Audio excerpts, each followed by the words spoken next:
నమస్తే. Welcome to our channel. నేను సౌజన్య. మాజీ మంత్రి ఆదినారాయణ రెడ్డి జగన్‌పై విరుచుకుపడ్డారు. సంచలనమైనటువంటి అలాగే తీవ్రమైనటువంటి వ్యాఖ్యలు చేశారు. ఆయన బాబాయ్ వైఎస్ వివేకానంద రెడ్డి హంతకులు ఎవరైతే ఉన్నారో హత్యకు సంబంధించి వాళ్ళందరిని ఈయన వెంటేసుకొని తిరుగుతూ ఆయన హంతకులు ఎవరైతే ఉన్నారో వాళ్ళు ఎవరు అనేది కడప జిల్లా వాసులకు తెలుసు. అలాగే దేవుడికి కూడా తెలిసినటువంటి వ్యాఖ్యలు చేయడం దానిపైన ఈయన తీవ్ర ఆరోపణలు చేస్తున్నారు. మరి ఈ అంశానికి సంబంధించి మనతో మాట్లాడడానికి వారి విశ్లేషణని మనతో పంచుకోవడానికి ఈ రోజు మనతో పాటు ఉన్నారు. Senior political analyst Uppal Lakshman garu ఉన్నారు. వారితో మాట్లాడదాం. నమస్తే లక్ష్మణ్ గారు. నమస్తే. మాజీ మంత్రి ఆదినారాయణ రెడ్డి ఏపీ సీఎం జగన్మోహన్ రెడ్డిపై విరుచుకుపడుతున్నారు. తీవ్రమైనటువంటి ఆరోపణలు కూడా చేస్తారు.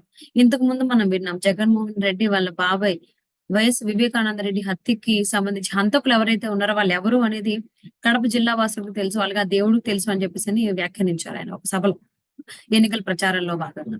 సో హంతకులు ఎవరు అనేది ఆయన జగన్మోహన్ రెడ్డి చుట్టూ తిప్పుకుంటూ వెంటే తిరిగించుకుంటూ ఇలాంటి వ్యాఖ్యలు చేయడం ఏంటని చెప్పేసి ఆయన మండిపడుతున్నారు. సో దీని గురించి మీరు ఏమంటారు? మీ అభిప్రాయం ఏంటి? అదే జిల్లాకు చెందినటువంటి ఆదినారాయణ రెడ్డి మరి గతంలో ఆయన కూడా వైఎస్ఆర్సీపీలో ఉండేవాడే, తర్వాత తెలుగుదేశంలో చేరి మంత్రి అయ్యాడు, ప్రస్తుతం బీజేపీలో ఉన్నాడు ఆయన. అయితే ఆయనకి ఎందుకు అంత ఉక్రోషము ఆవేశం వచ్చాయి అంటే వివేకానంద రెడ్డి హత్య జరిగిన తర్వాత ఆ హత్యకు సంబంధించి అప్పుడు ఈయన తెలుగుదేశంలో ఉన్నాడు ఆదినారాయణ రెడ్డి. ఈయన పేరు కూడా తీసుకొచ్చారు. అంటే ఆ హత్యను తెలుగుదేశానికి సంబంధించిన వాళ్ళే చేపించారు అని చెప్పి నారాసుర రక్త చరిత్ర అని చెప్పి సాక్షి మీడియాలో కూడా వార్త రావడం, తెలుగుదేశం వాళ్ళకే సంబంధం ఉందని చెప్పి తెలుగుదేశానికి అంటగట్టడం, అందులో ప్రధాన సూత్రధారి ఆదినారాయణ రెడ్డి అని ఈయన పేరు తీసుకొచ్చారనమాట అప్పట్లో. దానివల్ల ఏంటంటే ఇవాళ ఎవరు చంపారో ఎందుకు చంపారో అన్ని అంశాలు బయటకు వచ్చిన తర్వాత ఇప్పుడు కూడా జగన్మోహన్ రెడ్డి రియలైజ్ కాకుండా ఇంకా వాళ్ళని చంపినటువంటి వ్యక్తుల్ని వెనకేసుకొస్తూ మిగతా వాళ్ళని ఆడిపోసుకుంటున్నాడు. కాబట్టి ఆయనకు కోపం వచ్చి ఆయన ముఖ్యమంత్రిని కూడా భావించకుండా తిట్టయితే తిట్టాడు. ఎవరికైనా కోపం, ఇప్పుడు కడప జిల్లాలో గట్టు జమ్మలమడుగు, పులివెందల, పొద్దుటూరు అంటే ఆవేశం ఎక్కువ, కోపం ఎక్కువ. కాస్త ఓపెన్ గా మాట్లాడతారు, నీతి నిజాయితీగా ఉండే ప్రయత్నం చేస్తారు. ఇక్కడ వివేకానంద రెడ్డి గారిని ఎవరైతే చంపామని చెప్తున్నారో దస్తగిరి మిగిలిన వాళ్ళు, జగన్మోహన్ రెడ్డి గారి ఇప్పుడు ప్రస్తుతం ఆయన ఏం కామెంట్ చేస్తున్నాడంటే మేమే చంపామని ఎవరైతే చెప్పారో వాళ్ళు చెప్పారు కదా మేము చంపామని. చెప్పినప్పుడు ఇంకా మళ్ళా మా మీద నిందలు ఎందుకేస్తారు? చంపింది మేమేని వాళ్ళు ఒప్పుకున్నారు. ఆ చంపిన వ్యక్తులకు బెయిల్ ఇప్పించి ఆ చంపిన వ్యక్తులకి ఉన్నది ఎవరు? వివేకానంద రెడ్డి భార్య గాని లేకపోతే తెలుగుదేశం పార్టీ గాని. ఇది ఎంతవరకు సబబు? చంపినటువంటి వ్యక్తులను మీరెందుకు ప్రోత్సహిస్తున్నారు? మీరెందుకు వాళ్ళ వెనక ఉండి వాళ్ళని సపోర్ట్ చేస్తున్నారు అనేది ఆయన వాదన చేస్తున్నాడు జగన్మోహన్ రెడ్డి. కానీ ఇక్కడ మాట్లాడాల్సిన అంశం ఏంది? చంపిన వాళ్ళు వేరే కారణాల వలనో, ఆర్థిక పరమైన అంశాల మీదనో, లేకుండా వాళ్ళకు కోపం వచ్చో, వాళ్ళకి ఏదైనా అన్యాయం జరిగింటేనో వివేకానంద రెడ్డిని చంపి ఉండింటే అయ్యో చూడు చంపిన వాళ్ళు బయటపడ్డారు, ఇంకా ఇది మాకేం సంబంధం లేదు అని మాట్లాడితే అర్థం ఉంటది. వాళ్ళు ఖచ్చితంగా రాజకీయ కోణంలో ఈ హత్యను ఎవరైతే అవినాష్ రెడ్డి ఉంటారో వాళ్ళ తండ్రి ఆదేశాల మేరకే మేము చంపాము అని వాళ్ళు చెప్తున్నారు. ఇప్పుడు చంపింది ఎవరైనా చంపమని చెప్పిన వాళ్ళు ఉన్నారే, వాళ్ళ మీద చంపినోని కంటే చంపమని చెప్పిన వాళ్ళ మీదనే రేపొద్దున కోర్టులో విచారణ జరిగితే శిక్ష ఎక్కువ పడుతుంది. ఆ చట్టం అలా ఉంది. చంపిన వాడి కంటే చంపమని చెప్పినటువంటి వ్యక్తి మీద ఎక్కువ శిక్ష పడుతుంది. మరి ఇప్పుడు వీళ్ళని చంపమని చెప్పింది ఎవరు అని వాళ్ళు చెప్తున్నారు. మేము కాదు చంపింది, మమ్మల్ని చంపమన్నారు, మేము చంపామంటున్నారు. అది రాజకీయ కారణమే చెప్తున్నారు, ఆర్థిక కారణాలని చెప్పడం లేదు వాళ్ళు. సో ఇప్పుడు కోర్టులో రేపొద్దున ఛార్జ్ షీట్ కంప్లీట్ అయిన తర్వాత విచారణ జరుగుతుంది. కోర్టు దాని సాక్ష్యాధారాలు బట్టి ఎవరు ఏంటి అనేది నిర్ణయం తీసుకుంటది. ఇక్కడ ఏంటంటే రెండు తప్పులు ఇద్దరు చేస్తున్నారు. జగన్మోహన్ రెడ్డి ఏం చేస్తున్నాడు? ఇప్పుడు మరి అవినాష్ రెడ్డి కూడా ఆ కేసులో ముద్దాయిగా చేర్చారు సిబిఐ వాళ్ళు. అవును. వాళ్ళ తండ్రిని ఆల్రెడీ అరెస్ట్ చేశారు. సరే మళ్ళీ ఆయన బెయిల్ మీద వచ్చాడు అనుకుందాం. ఈయన కూడా అవినాష్ రెడ్డి కూడా ఏదో స్టేషన్ బెయిల్ ఇచ్చామని చెప్తున్నారు.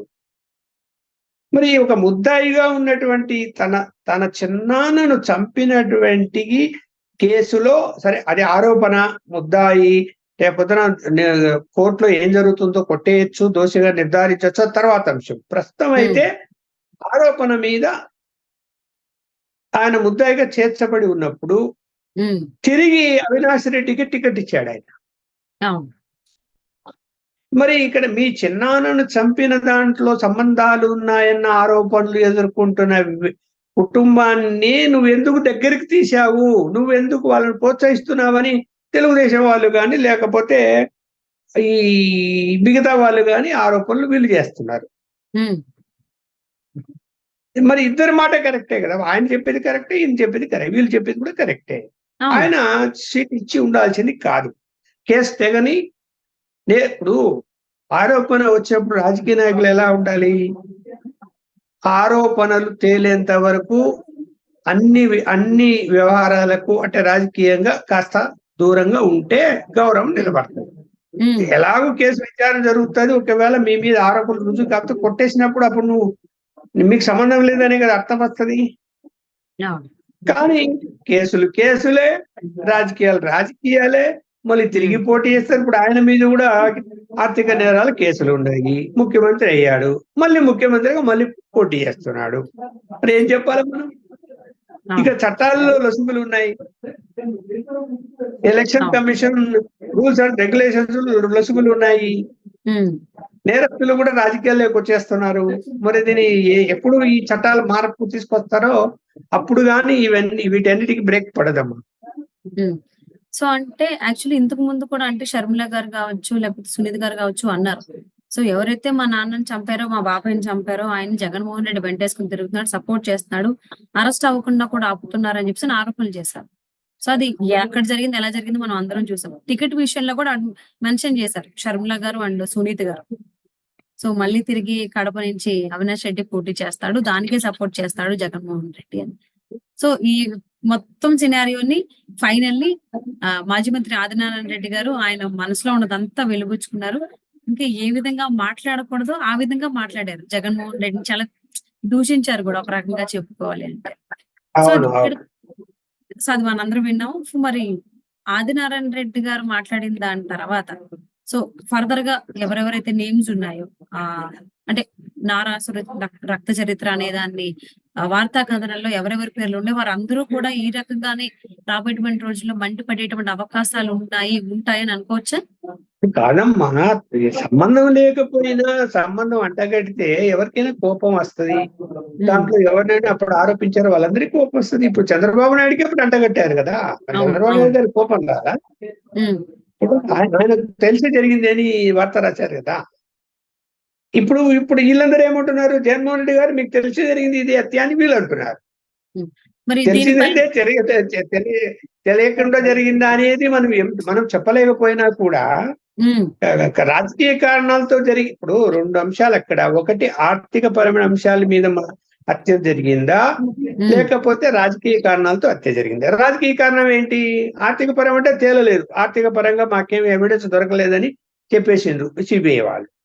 రాజకీయ కోణం ఎందుకు వచ్చిందంటే అక్కడ అప్పుడు 2019 ఎన్నికల ముందు ఇంకా ఎన్నికలు వస్తుందాయనంగా వివేకానంద రెడ్డి జగన్మోహన్ రెడ్డి దగ్గర కూర్చొని, సరే అప్పటికి అంతకుముందు ఆయన ఎమ్మెల్సీ ఎన్నికల్లో వ్యతిరేకించడము, జగన్మోహన్ రెడ్డి వైఎస్ఆర్సీపీని ఆయన కాంగ్రెస్ పార్టీ తరఫున పోటీ చేయడం వల్ల ఓడిపోవడం అవన్నీ జరిగిన తర్వాత మళ్ళీ వివేకానంద రెడ్డి కాస్త ధోరణి మార్చుకొని జగన్మోహన్ రెడ్డి గారిని కలిసి నేను పార్టీలోనే ఉంటాను, ఇంకా నా రాజకీయ జీవితంలో నేను చివరి ఛాన్స్ గా భావిస్తాను, నాకు పార్లమెంటు పోటీ చేయడానికి అవకాశం ఇవ్వు అని అడిగాడని జగన్మోహన్ రెడ్డిని వాళ్ళ ఇంట్లో కూర్చొని ఆ విషయం అందరికీ తెలిసిందని ఇట్లా అడుగుతున్నాడు అని ఈయన కూడా కాస్త పాజిటివ్ గా చూద్దాంలే చిన్న అంటే వాళ్ళిద్దరి మధ్య ఏం జరిగింది వాళ్ళిద్దరు చెప్తే తెలియకపోయినా కుటుంబ సభ్యులు సమాచారం అందిన మేరకు నేను చెప్తున్నా, వాళ్ళ సభ్యుల నుంచి తెలిసిన సమాచారం మేరకు. సో ఇప్పుడు ఆయన అడిగినప్పుడు ఏమైంది? ఆ సమాచారం తెలిసిపోయింది. అంటే జగన్మోహన్ రెడ్డి గారు ఏమైనా మొగ్గు చూపుతాడేమో చిన్నాన్న మీద ప్రేమతో. కాబట్టి ఆయనకు అవినాష్ రెడ్డిని రెండోసారి కాదని ఆయనకి ఏమైనా టికెట్ ఇస్తే అవినాష్ రెడ్డి ఫ్యూచర్ ఏమవుతుంది అన్నది అక్కడ అవినాష్ రెడ్డి కుటుంబ సభ్యుల మధ్య చర్చ జరిగిందని, చర్చ జరిగిన తర్వాత అరే ఆయన ఉంటే ఇంకా ఈయన ప్రేమ ఉంటుంది చిన్నాన్న కదా అని, కాబట్టి ఆయన లేకుండా చేస్తే బాగుంటుందేమో అని ఆలోచన చేశారనేటువంటి ఆరోపణలు ఇవాళ చంపిన వ్యక్తులు కూడా అలాంటి మాటలే మాట్లాడుతున్నారు. మేము చంపాము, కారణాలు రాజకీయ కారణాలు ఉన్నాయి. తర్వాత ఏం జరిగిందేమో తెలియదు కానీ మరి ఆయన చనిపోయాడు. తర్వాత మళ్ళీ మన అవినాష్ రెడ్డిగా టికెట్ ఇచ్చారు, ఆయనే పోటీ చేశాడు, గెలిచాడు అనుకోండి. ఇప్పుడు మళ్ళీ మూడోసారి కూడా ఆయనకి టికెట్ ఇస్తుంది. అవును. అంటే ఇప్పుడు ఆదినారాయణ గారు ఏవైతే వ్యాఖ్యానించారో, ఆరోపణలు చేశారో, సో దానిపైన ఏదైనా సభలో గాని, ఎక్కడైనా గాని లేదా ప్రెస్ మీట్ పెట్టి గాని వైసీపీ నాయకులు కావచ్చు, జగన్మోహన్ రెడ్డి కావచ్చు స్పందించేటువంటి అవకాశం ఉందనుకోవచ్చా? లేకపోతే పట్టించుకోకుండా వదిలేస్తారు? రాజకీయాల్లో స్పందించకుండా ఏముండరమ్మా. వాళ్ళు 2 తిట్లు తిడితే అవతల 4 తిట్లు తిడుతున్నారు ఇప్పుడు. ఎవరైనా తక్కువ. అందువల్ల వీళ్ళు తిట్టారంటే అక్కడ ఎవరో ఒకరు ప్రెస్ మీట్ పెట్టి వాళ్ళ తిట్టచ్చేమో మిగతా వాళ్ళు. లేదంటే ఎందుకు నోటి తురుచు మళ్ళా మనం తిడితే మళ్ళా ఆయన తిడతాడు అని వదిలేయచ్చు కూడా. జనరల్ గా ఏంటంటే పెద్ద కడప జిల్లాలో ఆ తిట్లను పెద్ద సీరియస్ గా తీసుకోరు. మనకు మిగతా ప్రాంతాల వాళ్ళకి నచ్చదేమో కానీ అక్కడ అవన్నీ రొటీన్ గా భావిస్తారు అలా మాట్లాడుకోవడం. ఓకే. సో మరి మాజీ మంత్రి ఆదినారాయణ రెడ్డి గారి దూషణలు కావచ్చు, ఆరోపణలు కావచ్చు, సో వాటిపైన వైసీపీ నాయకులు కానీ, జగన్మోహన్ రెడ్డి గాని రాబోయేటువంటి రోజుల్లో స్పందించరా అనేది చూద్దామండి. అంటే చాలా రోజుల తర్వాత ఒకానొక సభలో జగన్మోహన్ రెడ్డి గారు బాబాయ్ అనేటువంటి వైఎస్ వివేకానంద రెడ్డి గారి హత్యకు సంబంధించి మాట్లాడారు కాబట్టి మరి దీనికి సంబంధించి మరి మాట్లాడతారా లేదా అనేది చూద్దాం. And thank you so much for spending your valuable time with Lakshman గారు.